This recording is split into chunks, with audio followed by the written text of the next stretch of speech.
morning, everyone. I'm Heidi, Senior Manager of Customer Success at Realtair, and I'm very excited to be joined by our auctioneer and long-time Realtair user, Jake Mackenzie. So thanks for being here today with us, Jake. Thanks, Heidi. Always a pleasure to jump on and educate the real estate community about technology and how it fits into their busy schedules as it is. So, pretty excited to be here today and share some of what I've been doing in the auction space and what I see great agents using Realtair sell for, in particular for hybrid auctions.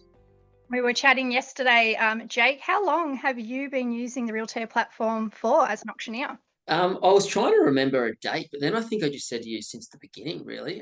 Back before it was Sell, when it was Auction Now, was using it in its infancy, and then coming together into the whole Realtair ecosystem made it a lot easier and a lot more user-friendly. Using it, obviously, the pandemic expedited a lot of technology, especially auctions. That was a pretty wild period for online auctions, but now realizing the benefits of them for the last 5 or 6 years, been utilizing it for pretty much every auction. I would say 95% of auctions that I'm calling is on the Realtair platform. Amazing. That's incredible. Well, look, today's session is all about hybrid auctions, as we said. So if your goal is to spend less time on auction day admin, reach more buyers and achieve stronger results for your vendors, then you are definitely in the right place today. So we have got a few key objectives of what we're going to cover off in today's session. Number one is how to activate your hybrid auction listing to maximize interest from day one. Number two there is how to manage your bidder registrations both in person and online so that you never miss any opportunities. And the third one there is how to adopt some of those proven strategies that top agents and auctioneers like Jake use to run faster, more competitive and flexible auctions with, of course, less stress, which is what everybody wants. So look, I think we are ready to jump into the session today. As Jake said at the very beginning, there is a Q&A box. I think it's at the bottom of your screen somewhere there. If there's any questions throughout the duration, please pop them in the chat. We will stop throughout the session and answer any of those. But I think we are ready to get going. Beautiful. We'll jump in and share some screens in a minute, but I think to start off, Heidi, what is a hybrid auction? It sounds like a pretty techie word. It sounds like it can be confusing and extra tech to bring along to an auction. Quite simply, it's allowing bidders to bid in multiple capacities, be it the traditional way, on site, on the lawn, in the room, in front of the auctioneer and the other buyers. Having an online bidder, literally bidding from anywhere in the world, watching it on their device, whether that be a phone, an iPad, or a desktop, and having a real-time bidding link to be able to do that with no delays, or now having bidders on the phone that taking care of authorities as well. So we'll talk all through that today, but just to break that down, it's really not a complex thing to do. I wouldn't be doing it if it was. The volume of auctions that we call just doesn't allow for too much time and setup and chaos with that. There's enough to do. There's enough pressure on at the auction for vendors and buyers and agents and auctioneers. So keeping it simple is really what today's about, just to show all of the attendees what it looks like to set it up, what it looks like in terms of a tech stack to actually call the auction. How does that work, receiving in-person bids and online bids as you would, and then also what does it look like post-auction in terms of the compliance documents that you get out of it. And I've got some great case studies of fair trading lately and how Realtair has made it so easy post-auction to prove actually what happened and to make sure we've got all of the documents in the right place and they're completed properly. So I might jump in. I'm going to bring up and share my screen. So I'll just make sure that loads. Just give me an okay once you can see it. As you're doing that, Jake, so we've already had a question come through, which is great. We're getting going really perfect. So what would be the benefit of doing an auction as opposed to a private treaty with transparency? What's your thoughts on that? You're asking an auctioneer, so the answer is going to be a bit loaded here. I'll try and take that hat off, but looking at it, It's a great question. Auction versus private treaty. It's been a question for years. It will probably never go away. The whole purpose of an auction is to have a deadline, and I know we can have that with private treaty on the platform as well.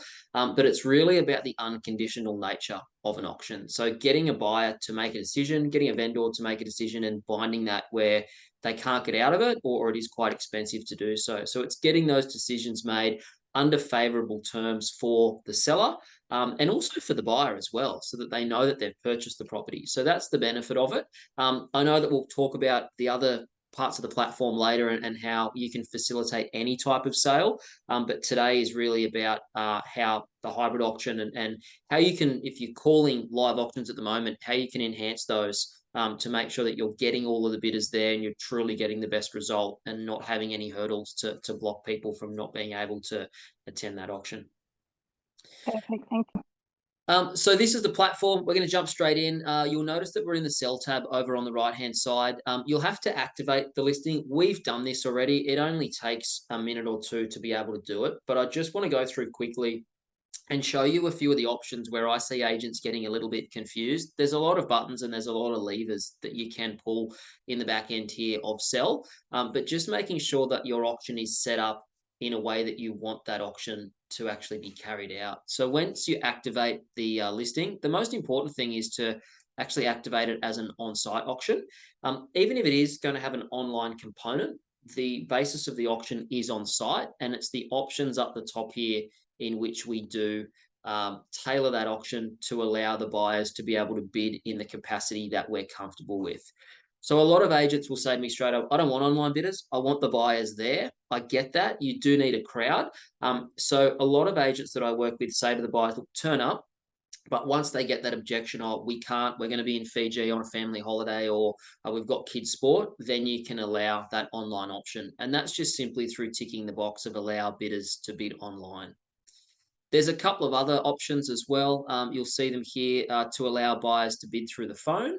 And then we'll also have, as a default, that buyers can bid at the property. So there's three options: bidding in person, bidding online, and bidding over the phone.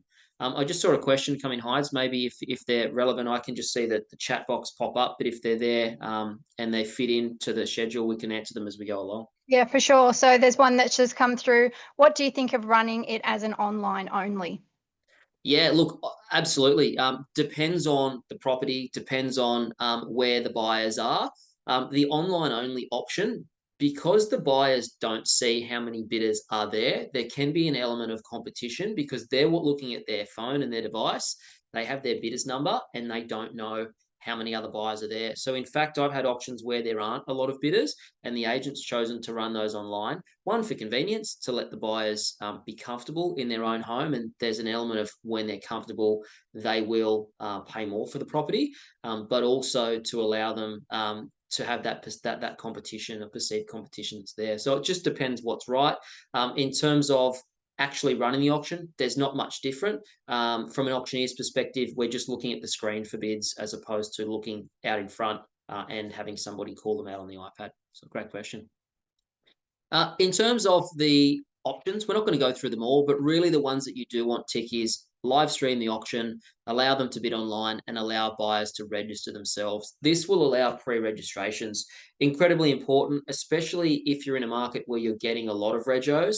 I've had some auctions with up to 30 registrations, and just to think about that from a time perspective, even a minute at each of those registrations is half an hour to get through those.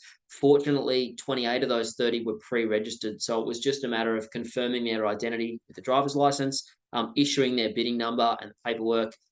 New South Wales is the bidder's guide, and saying good luck at the auction. We'll be starting in 5 minutes out the front. So it can really streamline that. And also how many buyers turn up and they say, oh, it's in a company name, or oh, it's in my wife's name. So you're actually dealing with a lot of the potential time delay issues based on registration before you get to the auction, and trying to do it 2 minutes before. So registrations, allowing buyers to register themselves is perfect. Display property on Realtair would normally tick that. This is, of course, is a sample property today, so I'm not going to put any properties that aren't real on the platform. The only one to probably talk about over here is allow offers to be made prior to auction. Very individual for agents. Some agents don't accept any offers prior, and some will at the right time. Some agents invite offers from day one.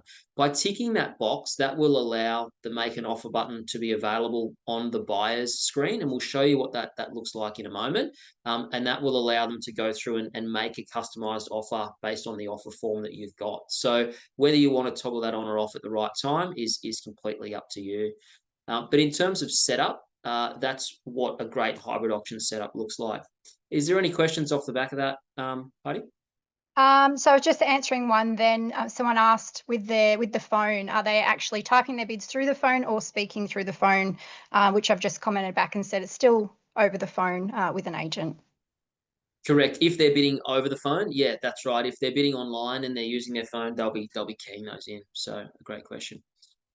All of the property information will be there once you load it up, and there's some other sections such as your vendor's details and solicitor or conveyancer. I recommend putting it in now. When it comes time to processing a contract post auction, it makes it so much easier because the system will simply pull the details that are in here, populate them onto that contract of sale. When we've loaded this auction up, we've actually put in a contract.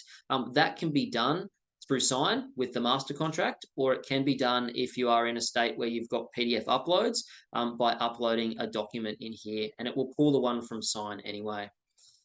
Something which is a bit of a hints and tips and best practice is the changes. Common practice, especially in New South Wales, between buyers and vendors, solicitors, is to send an email thread back and forwards with the changes.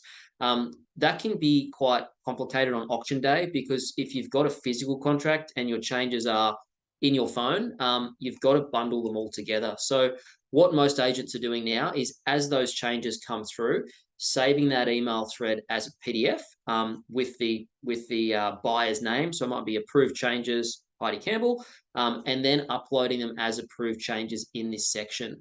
What that will allow you to do once you've sold the property is just remove the changes that don't apply because those buyers didn't buy it, and anything left in this box will just bundle in to that contract of sale. So a really great time saver, making sure that you've got that correspondence in there, and also making sure that you don't have to go through and change anything that you're legally not meant to change in that contract of sale to be able to do that. So a little tip that saves a lot of time and hassle, and really on the contract side of things, it can make it a lot quicker once you're getting those documentation complete after an auction.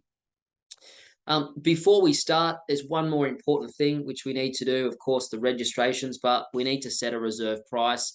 No more paper forms that you lose or leave in your jacket pocket and have to find and put in the file. Simply just type in the written reserve and any vendor's bid instructions, and that will generate a reserve form. So if the reserve is going to be $1 million, we just simply hit generate and sign. It will populate the address, the auction, the auctioneer's details, and of course the reserve figure. If you have to change that reserve later on, we can just revise it, and it's very easy to get that signed in person by the vendor or signed remotely if they are absentee. So a great tool again to make sure that when you are able to call that property on the market, you've got the written document to be able to back that up with. That's our setup done. We've got the auction set up. We've got it tailored to the options that we need, and now we need to actually send the link out and get some registrations done. It's quite simple to do. You'll see the share button down here. That will give you a QR code which you can download. It's got the property information and the photo. It's a nice one-page PDF. Put that at your open homes. Stick it on the kitchen bench. Put it on the entry. So if people want to register from day one, they can do it. They can literally scan the code, put in their details. Imagine building that book of registrations from day one, not the Friday before the auction, which allows you to have some great conversations with your owners. Of course, we've got the link there as well, which if I take you to another tab, and you can see that buyers tab now, Heidi, great. This is the buyers page. So moving away from the agents part of the platform and showing you what a buyer would see, they have the auction information. They've got their documentation. Depending on what state or territory that is in, this will update to reflect that correct documentation that they need to be presented with. And of course, the register to bid button and a follow button. I'll quickly touch on the follow button. Quite often in an auction, you'll have, if you're lucky, 50, 60, 30 people there, and you don't know who they are unless you've captured their details. There's a prospecting element that you're letting go. If somebody wants to watch your auction online, be it a neighbour that can't be there, they're down at the kids' footy, or it's a midweek event and they're busy, if they hit follow and they watch the auction, you'll be able to capture their name, number, email address, and their details. So a great prospecting tool to potentially capture some further leads, and get some extra data off the back of your auction. A lot of agents are downloading the QR code, putting it on the DL drop, come along to the auction. If not, you can scan this and watch the auction from anywhere that you are, and the most convenient. So a great tool to be able to do that. Jake, with your own experiences, do you encourage the pre-registrations prior to auction day, or are you still accepting those registrations on the day as well? What sort of best practice for you?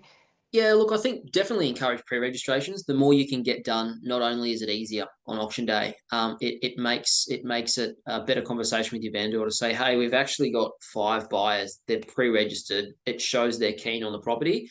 Whether they turn up or not is a different story. But of course, if they've gone through the process to pre-register, the chances of that happening is a lot greater, because they're putting their details and their ID that they need. So get as many as you can. Of course, you're still going to take registrations on the day, but a lot of agents do have an email which invites the buyers to the auction with all of the details in there.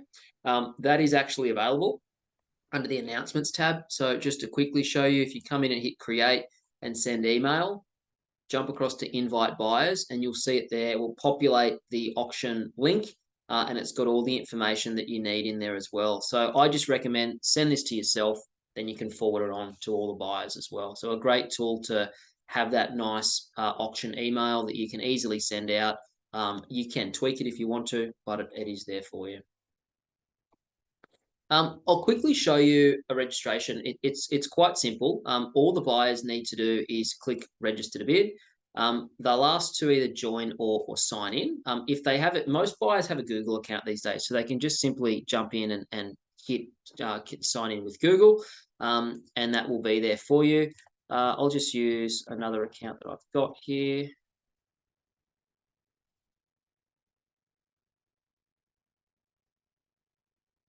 Perfect, got the password right. So you'll see here, my details, they're saved. And that's because I've registered for a previous property in the Realtair ecosystem. Whether they've bid on yours or not, or someone else, it does save their details. So from the top, it will give me my 2 options. Am I going to bid online as a buyer? Am I going to bid in person at the auction? And am I actually bidding for myself, or am I authorizing someone else to bid for me? Is it on behalf of a company, a trust, or super fund? Or am I a buyer's agent as well? So no matter how you're actually bidding or someone's bidding for you, the system can capture it. And in addition to that, if I do select that somebody is bidding for me, it will ask for their details and actually generate and ask you to sign the authority to bid letter. So you know that just by them following the correct process, that you're getting the required documentation that you need for that. Of course, you still check it to make sure that it's right, but the system will prompt them for their ID, for their details, and then they simply hit next and confirm. I'll just register as an in-person because I've got some other options there. So that representative, Jake, is that what you are using if you have an absentee partner? Yeah, absolutely. So if you've got an absentee partner, you can just say, look, I'm buying on behalf of myself and my wife. It doesn't have to be a representative. You can add a second buyer. It will ask you whether they'll be present or not. So simply you just go through and say no. We'll sign the authority documents, and then you've got full authority to execute that contract on their behalf. Fantastic. You'll see that I'm pending approval. We don't just let anybody register and bid. That's up to you as an agent. So if I jump back now to the agent side of the platform, you'll see the flashing 3 over the buyers tab. This over here on the left-hand side is really organized in that order of the way that you'll go through the auction. And I can see my buyers here. So these are all pre-registrations. I've got John Smith, who I've just registered, who's bidding in person. I've got Jake, who's bidding online, and I've got Kate, who's bidding online as well. So I can easily see, I can check that. I know who they are. I've got their identification here. I've got their address, and I'm making sure that whatever they've told me in the capacity that they're registering is actually being represented here on the platform. And they're always the questions that you should be asking. If successful, whose name is going on that contract of sale, and have you got a deposit available as well, which we can help with down the track. Great questions just come through. What about if it's a company? Great question. So company registrations, the system does cater for that as well. I'll just click register bidder. I'll show you two things. One, the company, but also as an agent, how you would register someone that just turns up at the property. You would have this exact screen in front of you, hopefully on an iPad or a laptop. Click register to bid, and then I would actually tick the company button. Now, in this particular case, I would put in the ID of that particular bidder and the company details. And the system will ask you for two valid files. One is a proof of ID. So most agents now require an ASIC search to prove that that company is actually real and legitimate, but also a letter of authority. Now, in New South Wales, these need to be on a company letterhead. So we can't actually generate that, but you can upload a PDF or a JPEG. So you can take a photo of that and put it into the system. So just make sure it's the most common trap that I find is people turn up 2 minutes before the auction. I'm bidding on behalf of a company. They're a sole director. They own it. They don't think that they need a letter of authority for themselves to bid on behalf of their company. But the easiest way to describe it is a company is a separate entity, regardless of whether that's Jake Mackenzie Proprietary Limited or Woolworths. I need a letter of authority from the people that control that company to be able to bid in that capacity. So just you can get those written out. It's just a letter authorizing that. Pop it into the system and then make that go through. And I always say, from the auctioneer perspective, if they don't have those documents, they still can register under their personal name, but they need to know that that will be the name going on the contract, and they will need to sort that out later, depending on the state, territory, solicitors, lawyers that you're dealing with. There's different repercussions for that. Some are quite easy, some charge some fees, and there's a little bit of a process to go through. But even more important to stress, ask your buyers, how are you buying this thing? Is it your name, couple, company? Is there four? Now more than ever, we're getting 3, 4, 5 buyers go on contracts with property prices increasing. So just asking the questions up front, because I guarantee you at the auction under pressure, people are going to want to cut corners. So making sure you've got that. There's a lot of safeties built in here, but at the end of the day, you are the one as the agent responsible for getting the correct details. Beautiful. So I need to approve these. If I know these people, if I'm happy with them, if they're qualified, I go through and just simply click approve. If they are bidding online, what the system will then do is send them some documentations with a confirmation. So in New South Wales, it's the bidder's guide. So they'll get a copy of that bidder's guide. I'd still have them on display at the property because that's a requirement. But making sure that they do have those terms and conditions of auction and the approved documentation that you need. But that is the auction set up. We've got our bidders, they're registered, they're ready to go. Is there any questions on the setup before I move into actually how this auction works and what sort of tech we need? No additional questions have come through, but I think that probably is a great question that you said there. As an auctioneer, what tech stack what do you take on the day? Who do you have with you? Super simple. Sometimes I just have myself. Other times I do have somebody that pencils the bid, depending on the agent and the team that we're working with. But two devices. One is a iPhone with the Realtair Cell app downloaded. The Cell app is purely just for live streaming. There's no other functionality in that app apart from the live stream. We do have a recording which we will send out just on what that looks like, but it's incredibly simple. You press the Cell app, you click the address, and there's a big red record button in the middle. There is a mute and unmute function, but you just simply put it on a tripod in front of the auctioneer, close enough that if you've got online bidders, they can see and hear you. It's crystal clear quality. The live stream is instant, and you'll be able to set up that live stream within a matter of moments. I use a tripod from Kmart. It costs $20. It's great, and I've got my iPhone on there as well. The only other piece of technology you need, which I always take, is an iPad, because you can pencil the bids on it. Some agents use laptops. It can be done on a phone. It is a little bit challenging just because of the size of it. You want something that is a decent size to be able to see the bids and the bidding number. So that's really all you need: an iPad or a tablet or a laptop, and an iPhone for the live stream. So it's not complex. There's not cords and cables running everywhere. There's no microphones and speakers. It's just a simple setup. And on the live streaming, Jake, so if you were just running an on-site auction and you weren't actually doing it hybrid, could you still record? Yep, I record 100% of my auctions. Number one, for compliance. Even if there's one bidder auction, I'll still run that live stream. Whether I broadcast that out to the public or not is a different question. But I will always run that live stream to record the auction. And we've had multiple cases of different auctioneers across the years having to go back and get that footage to actually prove what the final bid was, or someone said this or didn't say that. And without that footage, it would have been a much more challenging scenario to prove. So always record it. It's there, and you'll have that recording for ages, and it's stored in Realtair, which will show you where you get that afterwards as well. But yeah, really, really good question, especially for the online bidders. Of course, you're going to need it. I get a lot of agents that still default to phone bidding, and my one piece of advice in that is phone bidding can be very dangerous for agents, because at the end of the day, you're the one holding the paddle and placing the bid, which puts you in a position where you may be liable at a certain time. There's been instances where the bid that's heard over the phone is not the bid that's been placed, and you just put yourself in a risky position. So remove yourself from that. Have the buyer submit the bids online through their phone. You can still talk to them and have those conversations, but the physical bid is being submitted by the buyer, which is the most important thing. So you're protecting yourself as an agent. You're also not having to have 7 agents at the auction because you've got 7 phone bidders, and you're having a resourcing issue from staff. But it does just protect you, because the person that is technically holding the paddle or with the digital bidders number is the person that's responsible for signing the contract should they be successful. So a really important part there. And that's a great tip. I like that one. Let's jump into the auction. So this is the auction screen for penciling the bids. What I've done as the auctioneer is I've set up my live stream on my phone. I've pressed that big red button in the middle, and I'll come onto my iPad and I'll press commence auction. So I commence the live auction.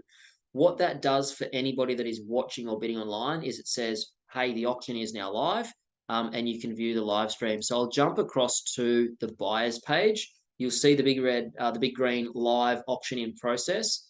They just simply click that. Now it's the same link they registered. There's no different link. It's the same link, and they come in here and they watch the auction over here.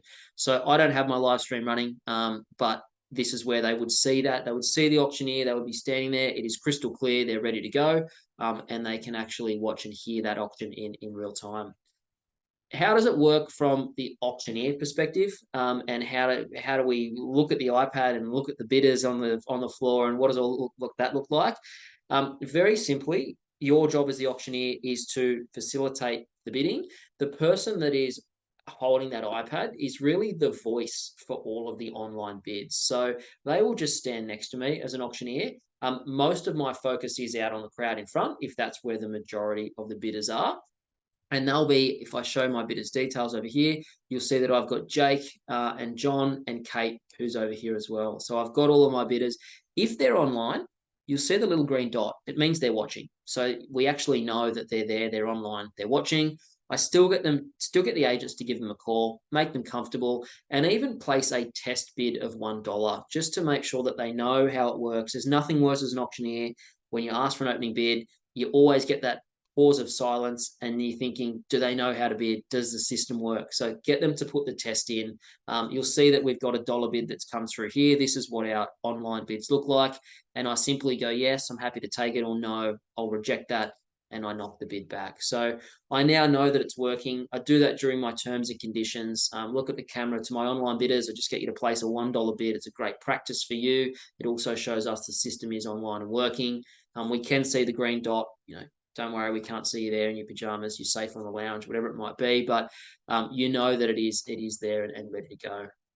The rest of the penciling works as if a normal auction. The only difference is we're not writing the bids. We're just keying them in. And remember, if you get this wrong, don't panic, because I've got a live stream recording on the right-hand side or in front of me that's capturing the full auction. So I can go back and amend it later. And that's what I say to people, especially their first time penciling. Don't panic. It might be quick, but get as many as you can. Try and get it right. But we do have the live stream, which we can go back on. So the simplest way to pencil is the first bid is actually the hardest. Let's say that the auctioneer asks for an opening bid and we get a bid from bidder number 2 at 800,000. So you just punch on the screen 800,000, and who was it? It was number 2. So that's the hardest bid.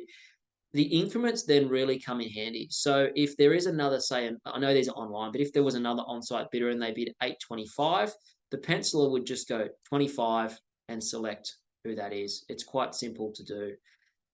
If an online bid comes in, so Heidi, I'll get you to place an online bid. It'll pop up like before, so it may be 900. It's a good strong bid there, which is good. The penciler would just either say, Jake, I've got a bid online, or I would glance down. They could just say, Jake, and I would go, yep, bidder number 3 there, you're online. I'll take that bid. Ladies and gentlemen, the bid's online. It's bidder number 3. It's at 900,000. You're all out in front of me. What would you like to do? And the auction goes on and goes on. So it's really just the voice of the online bidders is the iPad, but they're placing the bids through the system. A little tip is once you get down to the pointy end of the auction, if you do have an online bidder, grab them on the phone, just like you walk over to them in the crowd and stand with them and wait until the end and support their bidding. You'll do that on the phone to the bidder as well. So just having those conversations with the buyers before, hey, this is what's going to happen. You'll bid online. You'll probably do that on your phone. If you've got a desktop and you're at home, I recommend do it on that because then your hand's free to talk on the phone. We'll call you. We'll do the test bid. We'll make sure that the system's working. I'll call you throughout the auction just to make sure that everything's okay and let you know where things are up to. If at any point in time the system crashes, which it doesn't, but if it does, call me and we can sort it out. You'll see them drop offline. We can call them, we can text them, we can make sure they're there. And you've got the ability to be able to make sure they can place their bids. Hit refresh on the screen, all those simple hacks to load it. And you'll find I've called thousands of auctions and we've always managed to work it out in the end. Any questions on the penciling that have come through there, Heidi? No, it doesn't look like we've had any questions come through. Right, very good. Either I've explained it really well or they've dropped off, but I can still see numbers there. So hopefully it's the plenty of people still there. You just make it look so easy. No, that's okay. Honestly, it's not that hard. It might look daunting, but jump on and practice one, and we'll get to that at the end. But just practice one. Register yourself. Set up a dummy campaign. Register yourself as an in-person bidder. Get someone else in the office to register as an online bidder. Just practice what that looks like because it's going to be a little bit more pressure on the day because it may be the first time you've done this. So just have that practice like we're doing today. You can archive the property later and just actually go through that as well. And there's plenty of help on the knowledge base and support that if you get stuck at any point in time. So, sorry, Jake, one has just come through. Will it say on the market? Great question. And I was just about to click that button. So there is no automatic trigger of on the market. We know as agents and auctioneers, we call the property on the market at different points for different reasons. This button here, when I click on the market, it will then push a message out to the buyers. So they can see the bids here they've got on the market, and they'll actually be able to see that that is on the market. Any bid that's placed after that, which I'll show you here, will also be green. It's just a little bit more. So on the market, they know. The auctioneer would obviously say that as well. And they can see that it is on the market there. So there's a few other buttons here. I wouldn't be worried too much about them. The preview live stream is a great tool just to check what it looks like before you do go live. Broadcast message. I find that if there is any message to broadcast, I'll say that as the auctioneer. But if you want a record of it on text, you can actually broadcast it. There's some default message templates here, or you can put in a custom message as well.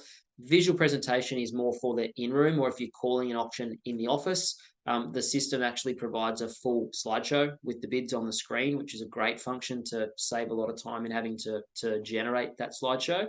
And then our finish auction button. So as that gavel falls, hit the finish auction button straight away. And I have had, just again, a tip, buyers online submitting bids really late. So I always warn them as the auctioneer, don't be late, you'll miss out. But just as a safety, as soon as that is done, we've checked with them on the phone, they said they're done, they're all good. We hit finish and then you'll be able to see what happens here. So there's a number of results. Of course, we're going to sell it today. We've got our, I know our reserves $1 million, but we've sold it underneath because we've got that revised like I showed you before. We come back in here and there is some messaging that goes out. You can email that to your followers and your registered buyers. You can hide it if you don't want to disclose the price as well. But we hit finish live auction. It updates everybody what's happened if you choose to do so. And most importantly, it will actually pull those details through of that particular bidder and get you ready to generate the contract. So now I don't have to go inside, get out the paper contracts, fill out the copies, make sure that it's all correct from the bidder's record. I just simply hit generate. It will populate that contract of sale with those details. I still can change it if I want to change it, and alter it and add things. But as I said before, we've got our documents, we've got our changes, it's all in there.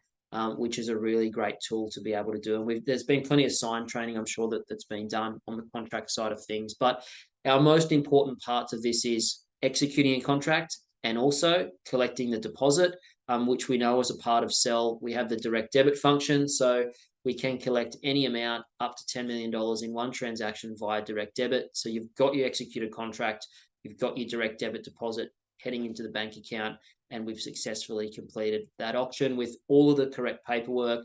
And most importantly, the system will give you an auction report. So when I mentioned earlier at the start, some examples of when fair trading has come up, I had an auction probably about a month to 6 weeks ago where I literally knocked the gavel down.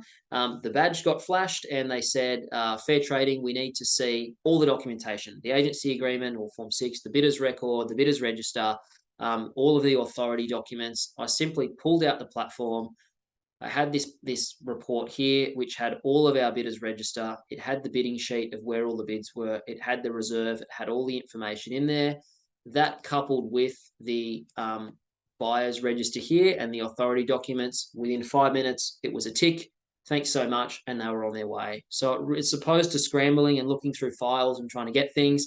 The agency agreement was in sign. So it was all in one place for me. There was a full recording of the auction in case any bids were missed, and it just made it a really easy process for me as the auctioneer and for the agent as well. And I see a question coming in on that as probably as well there, Heights. Yeah, there is. So when it passes, what happens Yep. with purchaser details when they're negotiating after auction? Yeah, good question. So when they pass in, they do. We're not perfect as auctioneers. The result is passed in. It doesn't say sold here. The details still sit back in here. You can cut back in later and edit the result. So I can come back here. I can say that it sold after. You can put those details in and then go through and generate the contract as well. So you can go through. You can also convert it over to a private treaty listing, and then capture offers if it's the next day, or a further campaign. So there's lots of options to still have the digital sale available, but now make it the correct sale or the correct method that you need to be able to sell the property.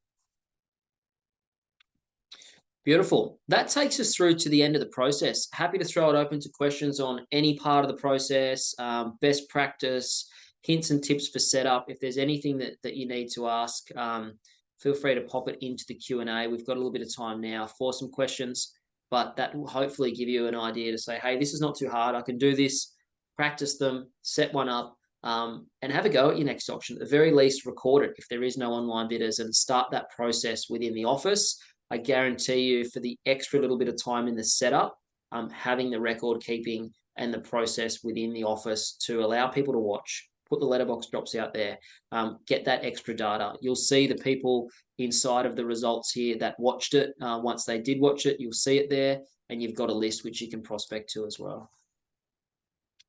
Anything to add, Heidi, that we may have missed? Any questions that are coming through? No extra questions have come through at this point, so we'll give everyone a little bit more time in case they're thinking of anything. But I just love listening to you, Jake, your tips on auction day. Been using the system for such a long time. You've just got some fantastic best practices that everyone can use. I guess, for those who haven't used it before, what would you say is a good next step for them? How do they get started? Look, just go into Sell and hit activate. You'll see all the other methods of sale there as well, but on-site auction, have a look at the options of what it looks like. But the biggest thing is, don't practice with live ammo. Know what it looks like from a buyer's perspective. Know what that setup looks like.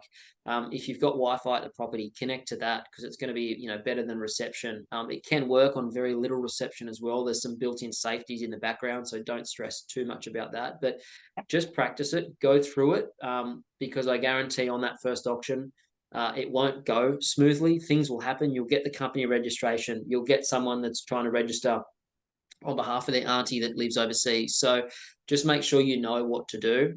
There is always support from Realtair as well. So reach out and have a look at that. You'll learn as you go along, but just have a go and start to utilize it. It's not hard. I wouldn't use it if I mean, call 10 auctions on a Saturday. There's not enough time to have complicated technology. The only reason that I use this is because it genuinely makes it easier for me as an auctioneer. It protects me and it makes it easier for the agent. There's less paperwork. There's less manual bits of bit of regos going around. The contracts are easy. The sign and deposit implementation. So once we've sold it, literally within 5 minutes of clicking some buttons, the contract's executed, the deposit's in there, the letters have been sent out to everyone. It's no longer go back to the office, scan things in, email them out. It's done. We move on to the next one. So in terms of the process and time that it saves, that's really the reason. There's so many case studies I could talk about online bidders that have been actually on the property. They haven't bought it, but without them, we would not have sold for that price because they've actually been the underbidder, which has caused that auction to go up 100, 200,000 in some cases. There's so many stories like that. There is no reason for a buyer not to actually bid on a property now. And especially if you're in a market that's not Sydney, if you're in a bit of a regional market that does get interstate buyers or metro buyers purchasing, you'd be mad not to use this because you're just turning people away. Yeah, exactly. Expanding that buyer reach by being able to have the hybrid auction online and in person. So we have had a couple of questions come through in our time of having a bit of a chat. So if O&A, I'm assuming offer and acceptance prior to auction, what do we do for the exchange? Yep. So you can go in, you can put the contract straight into sign if you want, type the buyer's details in because they won't be in there. If you get the offer through the system, they will be in there. So you can then just click accept offer. It will push over to a contract. In terms of the auction, you can mark it as sold prior. So there is an avenue for all of that. You don't need to abandon it. Keep on with the system, get the offer in there. And the good thing about the offer, just to touch on that too, a lot of the times I find that when agents get an offer, we miss things. You know, there's no middle name or they haven't spelt their name correctly that's on their driver's license. A lot of people have a name, you know, I'm Jake, actual name's Jacob. So you've got all of those differences. Filling out the offer form ensures that you get the correct information for the contract. And some buyers, they're in a hurry, they're putting things through. So use that offer form.